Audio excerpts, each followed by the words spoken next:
We are renovating chambers, our generator and our public address system, normal. What you are calling division, there is no house in the world.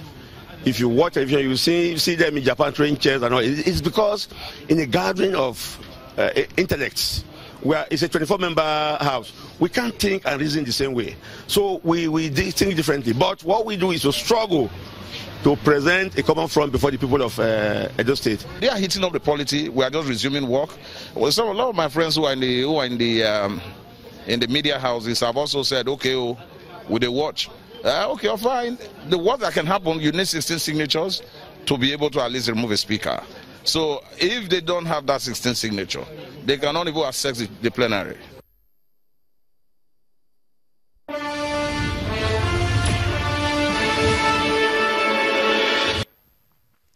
Many thanks for staying with us. Welcome back to the program.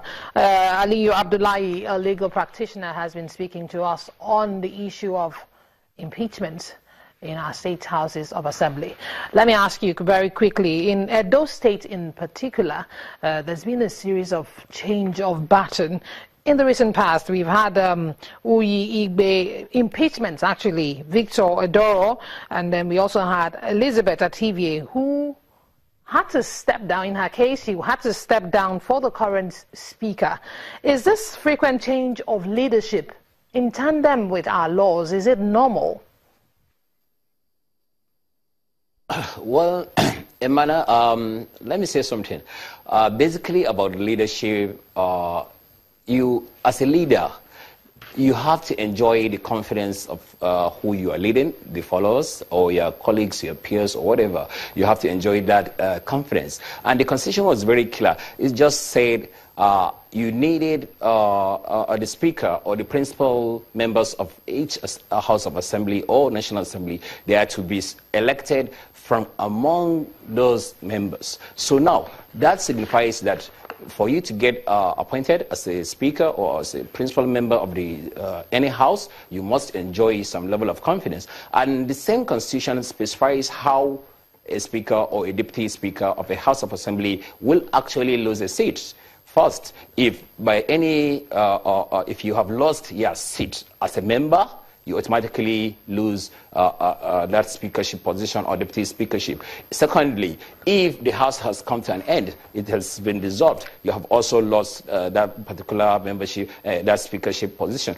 Thirdly, is when your colleagues passed a vote by a two-third majority that they no longer want you as a speaker, as their head. So you have those three ways are the legitimate ways for a speaker or a deputy speaker to lose his seat. If that is respected, that's two-third majority of the House you are leading says we don't want you as our leader, as our speaker. Then it's a legitimate way to actually, I would say, it's in tandem with the laws of the land and with the Constitution. Okay, even if morally, before a particular house expires or sits out its tenure, is it all right for our democracy for there to be several changes of speakers in one house? Emmanuel, you're talking about now morally, and then of course, then you have to consider the politics. Okay, just a moment. Let me draw your attention to something. A while back, Speaker Yakubu Dogara said the trend of impeaching of speakers in states in assemblies has to stop because he described it as a threat to our democracy. So definitely something is wrong when this goes on. Well, that's Honorable Dogara's position, or let me say opinion in that matter.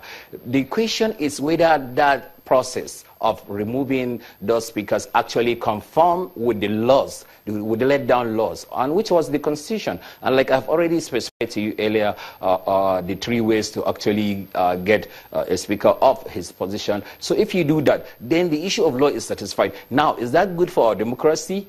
Some may say no, and some will say maybe yes, because that's to say we are seeing our democracy is a very young one. It's evolving every day, and and that means we don't want a situation, some will likely say, we don't want a situation where we will have a sit-tight rulers. You know, we need this thing to keep changing so that you know that when you get to somewhere, to a position, it's not like till you die or till the end of the term. I mean, but then what we want at the end of the day by everybody is that you should actually continue to carry out the functions of your office. What happens with the state of houses of assembly? Majority of them, they are mere rubber stamps to the governors. So the day they loses that friendship or that connection or that good federalism from the various governors, the governors normally they are the ones that pushes the other members of the assembly to actually get those speakers away. So if that was the case, then I think it's not good for our democracy, because that's to say there is some level of interference, indirect interference from the executive arm of the government to the legislative arms of the government. And that's why people should really try and elect representatives that are above board, that will not be coerced by the other side to actually do something that is not right for the people they are representing. So I think okay, you raised a very salient point there, because most times when these speakers are impeached, they come out to say, oh, due process wasn't followed, it was a gang up, I lost the conflict, or maybe I lost a certain number of friends and they botted me out. So how then can this trend, you said the governors, the speakers are just rubber stamps for the governors, how can this trend be stopped, the interference of the executive in the legislative business? Well, that will be a very long discussion, Emana, but I think it has to start from the election. I mean, I am happy with the new INEC guidelines, where you can see they try to stop, to reduce the cost of election through buying of forms. They make it less and less than what it used to be. If we can reduce the cost of election in Nigeria, then we will reduce the cost of depending on godfathers for sponsoring of people into elected positions as House of Assembly members or House of Representatives, as the case may be. So once we can reduce that costs of elections in Nigeria, then we will see people standing up to get elected into offices based on their track record, based on their integrity, and so on. And best because they are popular among their people. If we can get it right from the election, then we will have someone that will actually do the bidding of a governor or someone that should have no business actually interfering in the affairs of another arm of government. But unless we get it right from the election, I doubt if there is any more we can do at by the time they get to the house.